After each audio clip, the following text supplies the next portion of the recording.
ನಮಸ್ಕಾರ. ಸದಾನಂದ ಬಾಮ್ನಿ ಯೂಟ್ಯೂಬ್ ವಾಹಿನಿಗೆ ಸ್ವಾಗತ ಸುಸ್ವಾಗತ. ಕಾಂಗ್ರೆಸ್ ಪಕ್ಷಕ್ಕೆ ಯಾರ್ಯಾರು ಆರಿಸಿ ಬರುವಂಥ ಕೆಪಾಸಿಟಿ ಇದ್ದಾರೆ ಅವರನ್ನು ಈಗ ಪಕ್ಷಕ್ಕೆ ತಕ್ಷಣ ಸೇರಿಸ್ಕೊಳ್ಬೇಕೆಂಬ ಬೇಡಿಕೆ ಕೂಡ ಇದೆ. ಆದರೆ ಇನ್ನೂ ಪುನರ್ರಚನೆ ಆಗಿಲ್ಲ. ಇನ್ನು 20 ಸಚಿವರು ಪ್ರಮಾಣವಚನವನ್ನು ಸೋಮವಾರ ಮಾಡೋರಿದ್ದಾರೆ. ತದನಂತರ ಡಿ ಕೆ ಶಿವಕುಮಾರ್ ಜಿಲ್ಲಾವಾರು ಪ್ರವಾಸವನ್ನು ಕೈಗೊಳ್ತಾ ಇದ್ದಾರೆ. ಆದರೆ ಅದಕ್ಕಿಂತ ಮೊದಲು ಯಾವ್ಯಾವ ಜಿಲ್ಲೆಯಲ್ಲಿ ಕಾಂಗ್ರೆಸ್ ಮುಖಂಡರು ಪ್ರತಿಸ್ಪರ್ಧಿ ಇದ್ದಾರೆ, ಸ್ವಲ್ಪ ಅಂತರದಿಂದ ಸೋತಿದ್ದಾರೆ, ಅವ್ರು ನೋಡಬೇಕು.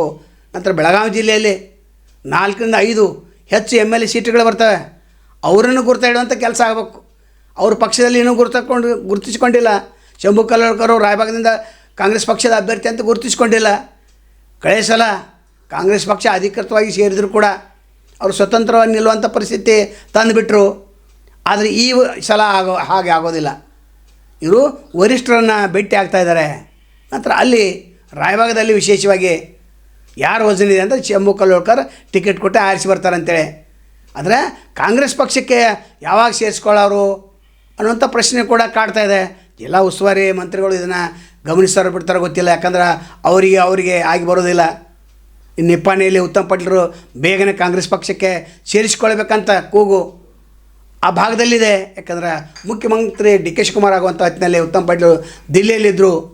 ಅವ್ರ ಬೆಂಬಲ ನನಗಿದೆ ಅಂತ ಹೇಳ್ತಾರೆ. ಆದರೆ ಪಕ್ಷಕ್ಕೆ ಆದಷ್ಟು ಬೇಗನೆ ಸೇರಿಸ್ಕೊಳ್ಳೋದು ಏನಾಗುತ್ತೆ, ಕೆಲಸ ಮಾಡಲಿಕ್ಕೆ ಒಂದು ಕ್ಲೀನ್ ವಾತಾವರಣ ನಿರ್ಮಾಣ ಆಗ್ತಿದೆ. ಈಗ ಗೊಂದಲದ ಗೂಡಾಗಿದೆ. ಇವರು NCP ನಿಲ್ತಾರೋ, ಸ್ವತಂತ್ರ ನಿಲ್ತಾರೋ, ಅಥವಾ ಕಾಂಗ್ರೆಸ್ಸಿಂದ ಮತ್ತೊಬ್ಬನ ಕ್ಯಾಂಡಿಡೇಟ್ ಆಗ್ತಾರೋ, ಅಥವಾ ಉತ್ತಮ್ ಪಾಟೀಲರು ಮತ್ತೊಮ್ಮೆ ನಿಂತು ಸೋಲ್ತಾರೋ, ಅದೇ ಚರ್ಚೆ ನಡೆದಿದೆ. ಅಂಥ ಪ್ರತಿಯೊಂದು ವಿಧಾನಸಭಾ ಕ್ಷೇತ್ರದಲ್ಲಿ 2ರಿಂದ 3 ಜನ ಇದ್ದಾರೆ. ಆದರೆ ಇವರಿಗೆ ಹಳೆಯವರಿಗೇ ಮತ್ತೆ ಟಿಕೆಟ್ ಕೊಡಬೇಕು, ಅವ್ರನ್ನ ಮತ್ತೆ ಆರಿಸಿ ತರಬೇಕನ್ನುವಂಥ ಯೋಚನೆಯಲ್ಲಿದ್ದಾರೆ.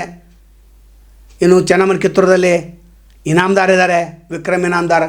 ಅವ್ರನ್ನ ವಿಶ್ವಾಸಕ್ಕೆ ತೆಗೆದುಕೊಂಡಿಲ್ಲ. ಸೋತರು, ಮನ್ಯಾಗ ಕೂತರು, ಅವರು ಕಾರ್ಯಚಟುವಟಿಕೆಯನ್ನು ಮಾಡ್ತಾಯಿಲ್ಲ.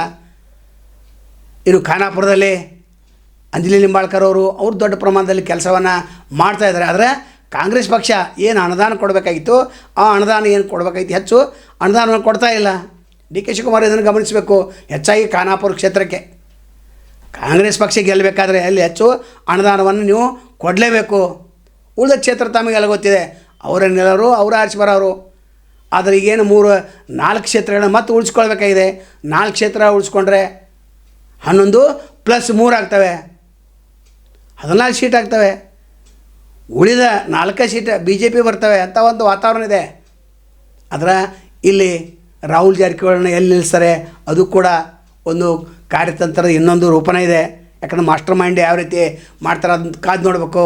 ಯಾಕಂದರೆ ಹುಕ್ಕೇರಿ ಜೊತೆ ಮೊನ್ನೆ ಒಂದು ಮೀಟಿಂಗದಲ್ಲಿ ರಮೇಶ್ ಕತ್ತಿ ಮತ್ತು ರಮೇಶ್ ಜಾರಕಿಹೊಳಿ ಕೂಡೇನೇ ಇದ್ದರು. ಅದಕ್ಕೆ ನಾವು ಕಾರ್ಯಕರ್ತರು ಹೇಳ್ತೇವೆ, ಯಾರು ನಾಯಕರು ಬೆನ್ನು ಹತ್ತಕ್ಕೆ ಹೋಗ್ಬೇಡ್ರಿ, ಹತ್ತಿರ ನಿಮ್ಮನ್ನು ನಾಶ ಮಾಡ್ತಾರೆ. ಅವ್ರವ್ರು ಒಂದೇ ಇರ್ತಾರೆ.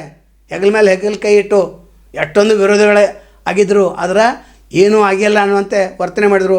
ಹಾಗೆ ನೀವು ಕೂಡ ಇರಿ. ಮತ್ತು 2ನೇ ಹಂತದ ನಾಯಕರು ಇನ್ನೂ 5-6 ಜನ ಇದ್ದಾರೆ ಆಕಾಂಕ್ಷಿಗಳು, ಅವರನ್ನು ಗುರುತಿಸಬೇಕು. ಇನ್ನು ಸಿದ್ಧಾರ್ಥ ವಾರ್ಡೆನ್ ಅವ್ರು ಯಾವ ಪಕ್ಷದಿಂದ ನಿಲ್ತಾರೆ ಅದು ಕೂಡ ನಿಗೂಢನೇ ಇದೆ. ಇನ್ನು ಕುರ್ಚಿಯಲ್ಲಿ ಇನ್ನೊಬ್ಬ ಬರ್ತಾರೆ, ಅವ್ರು ಯಾವ ಪಕ್ಷದಿಂದ ನಿಲ್ತಾರೆ ಅದು ಕೂಡ ಇಂದು ಕೂಡ ಬಹಿರಂಗ ಆಗಿಲ್ಲ. ಒಟ್ಟಾರೆ ಕಾಂಗ್ರೆಸ್ ಪರಿಸ್ಥಿತಿ ತನಕ ಇಲ್ಲಿ ಕೇಳುವವರಿಲ್ಲ, ಹೇಳುವವರಿಲ್ಲ. ಚುನಾವಣೆ ಬಂದಾಗ ಮಾತ್ರ ನಾನು ಕಾಂಗ್ರೆಸ್ ಅಂತಾರೆ. ಆದರೆ ಇಲ್ಲಿ ಈ 2 ಕ್ಯಾಂಡಿಡೇಟ್ ಕಳೆದ ಸಲ ಕೊಟ್ಟಿದ್ರನ್ನ ಆರಿಸಿ ಬರ್ತಿದ್ರು. ನಿಪ್ಪಾಣಿ ಮತ್ತು ರಾಯಬಾಗ್ ಕಡೆ ವರಿಷ್ಠರು ಹೆಚ್ಚು ಗಮನ ಹರಿಸಬೇಕು, ಮುಖ್ಯಮಂತ್ರಿಗಳು ಹೆಚ್ಚು ಗಮನ ಹರಿಸಬೇಕಂತೇಳಿ ಅಲ್ಲಿನ ಜನ ಕೇಳ್ಕೊತಾ ಇದ್ದಾರೆ. ಒಟ್ಟಾರೆ ಕಾಂಗ್ರೆಸ್ ಅಭ್ಯರ್ಥಿಗಳ ಗ್ರೀನ್ ಸಿಗ್ನಲ್ ಕೊಟ್ಟಷ್ಟು ಭಾಳ ಒಳ್ಳೆಯದು. ನಾವು ತಮ್ಮನ್ನು ಭೇಟಿ ಆಗ್ತೇವೆ. ಅಲ್ಲಿವರೆಗೆ ಎಲ್ಸುವಾಗಲಿ. ನಮಸ್ಕಾರ.